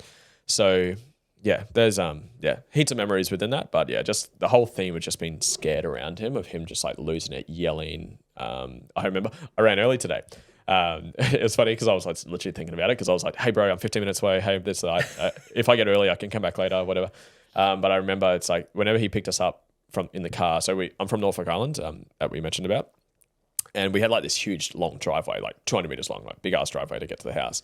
And he would like for obviously phones and shit, like he'd be on the landlines. Like, I'm going to be there in whatever time. Make sure you're there. Like I would be there real early because if I'm like a second, like get in the fucking car, hurry the fuck up. So it's like that anger and stuff. Yeah. So I run early all the time. So I'm early to things all the time. Like this podcast on today, I got to Sydney last night. Like I'm going to make sure I'm early. I'm going to be there early. I got here 15 minutes early. Yep. So. Just anger and just frustration. Erraticness is the word that I've used to categorize it, and that's the wound that I've done. I've done a process literally on that particular trait, which is really fucking powerful. That's probably my biggest healing process I've done was on that one. It feels like that is. So done a lot of work on Papa Johnny. But yeah, I love him, and I literally spoke to him on the phone last night. So we have come. That's awesome. Yeah, I said I love my dad, and we're starting to build a relationship there. And I want to ask for you, like you can't force someone to do the inner work, right? My dad has his own demons that he's been battling with. And how do you, without forcing them, get them to do the work? Yeah. Look, it's like intimate relationships for me are a bit different because it's like you're choosing to be with them. Yeah. It's like I want to be with my wife. I want to be with Georgia. But then that comes with my non-negotiables that we spoke about earlier. So it was a non-negotiable that my partner is going to do the inner work. Yep. And again, she didn't have to do that. She could have said no to that and I would have found someone else who was. But when it comes to anything else, friendships, family, connections, all that stuff, it's like pick and choose who you want to connect with and all that stuff. So I'm just saying this because I agree with what you said. You can't force someone to do it. You can't make a horse drink. You can't drag someone to the altar. And especially for the inner work healing stuff, it's because it requires that vulnerability side of things. Like you need to put the walls down, you need to be vulnerable, you need to work on your shit, literally. So I guess my answer to it is be the best version of you. Like plant seeds. Like I've been planting seeds with my family for a long time. Yeah. So like I'll have phone calls with like my sister or my brother or my mum or my dad. And they'll just say like real like victimizing things. Like it's just, they say it through the filter of their wound. Like they'll say it's just something really like negative or very victimizing, and I'll be like, oh, okay, that's interesting, and I'll just kind of like probe a little bit. So I used to try too much though. I literally had a big falling out with my sister about this. She's a lawyer, so very intellectualized, very smart woman. And like because I was trying to coach her all the time, like and this was my story of what I told myself. If you saw a baby who was drinking poison and they didn't realize they were drinking it, would you stop the baby from drinking it? Yeah. It's like I see that when people like and I say a baby because a baby doesn't know what they're doing. Yeah. But a lot of adults don't know what the fuck they're doing either. So when I see someone who's blatantly projecting like wounds, it's like I want to help. Yeah. It's like I leaned in a little bit with your dad's stuff and I asked those questions. It's like I love doing this. So, but what if people don't want it? And that's the family stuff. It's like, what if they don't want the help? What if they don't want the coaching? What if they don't want to heal? And that was hard for me. I had a really, this was a year ago. I remember this conversation blatantly with my sister. It was like, because I'd try to coach her because she'd say things, I'll challenge her and push back and try to help her. But it just, I try to make a horse drink that doesn't want to drink. And I remember we had a conversation. It was really beautiful, even though it was hard and it was a triggering one. But it was pretty much she'd say, "I don't want you to coach me. I'll do the work when I'm ready to do the work. I don't need you to fucking coach me. I don't need you to whatever." And it's like it was hard to hear that from obviously my sister. I'm like, I know, even though it could come across poorly, like I am doing it because I see the hurt in you. I can hear it. I feel it. I can't not see it because it's what I do for a living. I literally do this and hear this, and I could take your words you use and I could trace it back. I can find it. I know how to do that, but. So that was good for me to learn how to actually disconnect and be okay with people not wanting to do the work. So it was a big growth for me. So to answer your question, for me, the best answer is just continuously work on you and you show up as the example of what's possible. Yeah. So you show up, you heal, you do a process. So I've done, I've alluded to it. So I did a process. It's a healing process that I do with my clients, where essentially you take the trait, like the 6 that you came up with 9, but I think there was a couple double ups for you, but those words we came up with. So I think anger was one of yours. So I did erraticness, which is where we have similarities. And just so you know, the people that you like the most have the most alignment with your core wounds, just so you know. So interesting. So that's why we like each other. So anyways, I did the process on erraticness, which was would probably be anger for you. And then I called my dad, and at the end of the process, you do a gratitude letter to this person for them displaying the trait the way they did to help you become who you were born to be. That's the kind of final part of the process. And the cherry on top is read that letter back to them. And some people can't, some people have passed away, some people aren't in contact with these people anymore. It's not always possible, and that's okay. So I called him up and I said it to him, and like I was in tears, like reading it to him, and he just said thank you, like that. I can feel the tears come up already, and because it's like he is battling his demons too, right? And he thinks he's been a shit parent, and it's like to hear the actual love of all trauma are gifts once you've opened them and healed them. Not everyone chooses to open up their gifts. Yeah. So I am on a mission to open up my gifts, and I help people open up their gifts as well. And to actually open the gift and read it back to him, like it was beautiful. Like I remember I was in my car because I literally walked downstairs from this process, and I'm like fucking feeling weird and light because once you do a process, you feel like discombobulated a little bit. You're like, holy shit, what the fuck? And yeah, I read him the letter, and he's like emotional back. He's like, thank you. Like I've been struggling lately.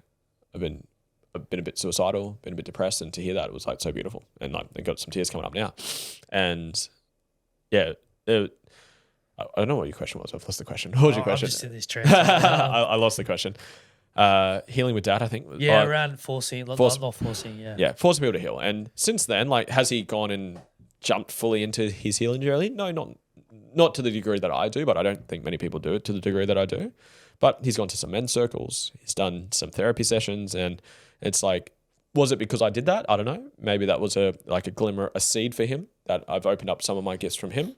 So yeah, it's don't force someone to, because the more you push, they'll push back. So it's like I try to not push and force, inspire. Just be the example of what's possible. Just like, hey, and maybe it's you humbly brag or humbly place those seeds. Like, hey, mum, like, dad, I just did this process, and sorry to open up on you, but I just did this process, and whether it's on them or someone else, but I just did this healing process, and like I had all this resentment towards, because whenever you share, like obviously they're relating it to themselves. It's like I had just all this resentment towards my dad. I'll speak how I would speak for you. Like I just had all this anger and resentment to my dad for just being so fucking angry and so erratic. Like I felt so scared around him, unsafe around him, and I fucking judged him so hard for it. But once actually leaning in and healing through that, and really recognizing that he gifted me with some of my greatest gifts. My ability to help other people feel safe, my ability to connect with others, my ability to be the father I'm going to be one day because of what he gifted me with. I just feel so much love for him now. And you'd just be thinking about your dad right now. Yeah, I've actually done an experience like that. Have you know Dr. Espen? Yeah, love Espen. Yeah. Yep, so I went to his 3-day quantum thing up on Goldie. He uses bits of the tools I use. So he would have referenced DeMartini at his event. Yeah. So what are the benefits to this? So it's I love it. I went to his 3-day this year, 4 months ago. So big so fan. That was a couple of years ago now. And you mentioned anger. I had so much resentment anger towards my dad. And at the end of his 3-day, we do that deep breath work, that 40-minute deep work, breath work. And I've said it multiple times, but I'll say it again. What came up was I was a little boy and I went to grab someone's hand. Yeah. I shook the hand and I shifted into the adult version of myself. Cool. I was looking my dad straight in the eyes and I was saying, I love you. Thank you for everything that you've done for me. You're doing the best with what you had, but it's time for me to be my own man. And just gave me goosebumps, man. Yeah, I remember after, like when your body's shaking, like it's processing, like all the energy and releasing. Yeah. I was fucking crazy. And at the end, they go, does anyone want to share? My hand goes straight up and I shared. I was like, what the fuck? I never do this, man. I would never get up in front of a group of people and be this vulnerable, Yep. But I got up there and I shared. My partner was actually at that event with me. Cool. And I was like, for me to do this, like it allows me to be a man and to be, the best parent for my future children and best partner. And I got really emotional and vulnerable and it's fucking crazy. And I remember the next day, I had my journal, wrote a massive letter to my dad, and I sent it to him in a message, and he just goes, thank you. And like, he's not a man of many words, but I knew that thank you, like, had so much emotions behind it. Yeah. And for me, that was a massive healing moment for me to let go of any anger, any resentment, and it's just now full of gratitude and understand that he has his wounds, he has his demons. But as you said, by you doing your own work and being your best self, it's going to open the door for them to walk in and explore those avenues too. Because Hormozy goes, the cliche of you can't force a horse to, you can lead a horse to water, but you can't force it to drink. But if you dehydrate that horse, in a way, through us doing the inner work, like we're changing the environment for them to be open enough to do that work too. So yeah, exactly what you said is just be your best self, and you'll be amazed on what other people around you will start to do too. Just shifts, man. That same process I just referred to on erraticness on Dad, I happened to be driving him to the airport 2 days afterwards. So I did the process on him, read that letter to him, and then 2 days later, I happened to be driving him to the airport. And I was driving him, and my whole life, because of what I told you in childhood, I just always felt scared around him, anxious, anxiety was the theme of my childhood. And for the first time in my entire life, being in the car, I was driving, he was in the passenger seat, I just felt safe next to him. And it wasn't because he'd changed, it's because my wound and my trauma, my perception had shifted. Yeah. I'd healed it. So you'll just have energetic shifts, and then that shows up differently in your relationship. And then as a prime example, back to one of your questions you asked, is well, when you heal the wound, are they still if they do it again, what happens? It's going to happen again. The trait will not go away, but your reaction and your trigger back to it go away. Because I got a text about a month ago, and my ex-business partner, he sent me this super aggressive message. It wasn't towards me, it's towards someone else, but I was kind of the sounding board for whatever reason. And he just blasted this message. I thought it was about me, and then towards the end it wasn't about me. But the full message is this little cunt, fuck, blah, blah, blah, blah, blah, super aggressive. And I was literally taking a shit when I opened the phone. And I opened my phone, I was and normally that would trigger the shit out of me. Yeah. Normally I'd be oh my God. But I read it, I was oh, interesting. So the trait, that was the trait. It was still there, but I just didn't trigger back to it. So yeah, things shift, things change. Your energy changes, you attract things differently, you show up differently, you don't shame yourself for it anymore. So, and that just, a rising tide raises all boats. That's why I love inner work, because it just makes everything better. Yeah. You're a better leader, you're a better partner, you're a better dad, you're a better decision maker, you're nicer to yourself. It's I'm a big fan. Man, we could chat for hours. How long have we gone for? Nearly 2 hours. 2 hours. Holy shit. Love it. Dude, this has been an amazing conversation, honestly. Pleasure, man. We've gone down all different rabbit holes and spoken about things that I guess you probably haven't spoken into much before, which is awesome. We have a closing tradition where the previous guest leaves a question for the next guest without knowing who it is. Yep. So the question for you is, if you could have your life back from the beginning, what would you change? The cliche is nothing, because everything happens for a reason. So I won't give that answer. If I would, my actual answer would be that. I wouldn't be the man I am without everything I went through. So if I could go back to the beginning, it would just be, I wish I could just obviously give all the self-development I've done to myself. It'd probably be just around getting into self-development earlier. I got in when I was 18, so that's, I think, young for a lot of people. But yeah, start this. Fuck, imagine doing the growth you've done now. Imagine doing that at 10. Yeah. And I'm sure that's the parent you're going to be, right? So just start the growth journey earlier, because the sooner you open up your gifts, the sooner you get to use them. So it would be just start self-development earlier. But again, cliche, it happens for a reason, wouldn't change a thing, but that would be the actual answer. Now you get to pass that on to your future kids. Yeah, 100%. For example, with my daughter, and you're wearing the gratitude shirt now. My daughter's 2.5, and we practice gratitude. Love it. She's I'm grateful for, she calls the son Ray. Yeah. So I'm grateful for Ray. I'm grateful for mom, for dad. So cool, and it's man. Such a beautiful thing to instill in them at a young age of gratitude, man. What's next? I know you said you're writing a book that comes out soon. Yep. So what's all that about, and where can the people find that when it gets released? Man. I just want to say thank you for the conversation, man. This is beautiful. Been a ton of podcasts. I don't do many in person because I don't leave the house often, but man, it's been a pleasure. So thank you, man. Thank you. The book, it's called The Inspired Life Method. So it's pretty much all the work I've done, not all of the work, but the foundational stuff that I do. Everyone, your values, purpose, mission, vision. We do your master planning. So we plan out your life of how to go from where you are to create your vision. And then we do inner work. So we go through limiting beliefs, trauma, and emotional blocks, which I haven't touched on too much today. And all of it's in one book. So all the processes, it's step by step. It's very much a practical book. It's not just let me feel you good with great stories. My type of book then. Yeah, if you like to actually learn practical processes and actually learn how to actually find, like literally I have all the questions, all the processes for finding your values, finding your purpose, creating your mission and your vision, creating how much money do you need to live your dream life, how are you going to earn that money. I go through Rich Dad Poor Dad, and then what business opportunity is going to help you create that. And then we go through the inner work. So I go through limiting beliefs, how to get rid of them, and I show you how to do that in the book. I go through a process in the book. Trauma, what is it? How to get rid of them? We go through a process in the book. And then emotional blocks, what are they? How to get rid of them? There's a process in the book. So it's pretty much my foundational work that I do with everyone in a book, because I want to obviously help as many people as I can. That comes out October 18th.